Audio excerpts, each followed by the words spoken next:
47 years old lens with the Aperture Blade stock. Maybe I can fix it. Hey guys, Dessyclef here and welcome to my channel. If you're new here, I do reviews, upload educational content while trying to entertain you at the same time, anytime. So if you haven't already, hit that subscribe button, smash that bell so you wouldn't miss anything I upload, okay?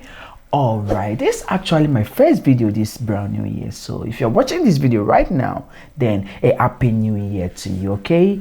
I actually got myself this brand new, oh shit, nah, it's not a brand new, it's a vintage lens I got from eBay. And when the lens arrived, it had a focusing ring that moves so smooth, and then the aperture ring that clicks. Can you hear that?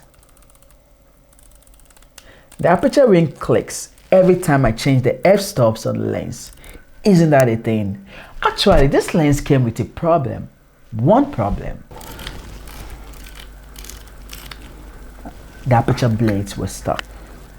So the blade doesn't move as supposed to when I rotate the aperture ring, leaving the aperture stuck at f1.4. Of course, f1.4 is great. With all the light that's coming into the lens and all that blurry background that's making the subject stand out, I definitely can work with that. But I can't always work with that, you know. Nailing focus at f1.4 can be difficult because of the shallow depth of field, and there will be time when maybe I want to use other apertures like f4, f8 or even f16 to have everything in front of my lens in focus. So I just have to fix this lens.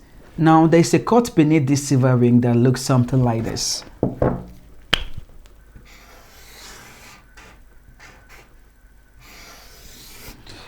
With this part being what you can see here. The silver ring is sliding over a depressed lever.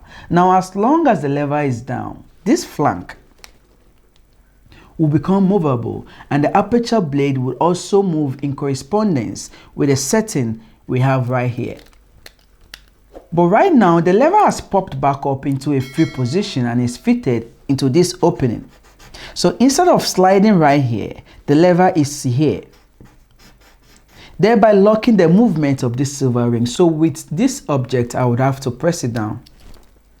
Now you can see the ring is moving because the lever is no longer here, but back in the depressed position right here, allowing for the ring to move, and then this flank here also can move.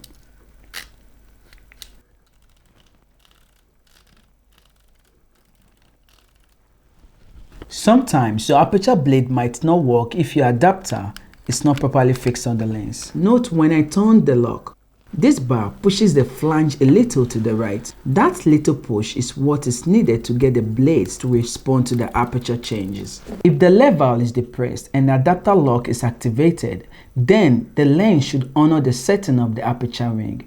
If it doesn't, you probably will have to have the lens disassembled and cleaned up. Thanks for watching this video. Don't forget to leave me a thumbs up if you like this video. And if you haven't subscribed already, click here to do so. Until my next video, peace.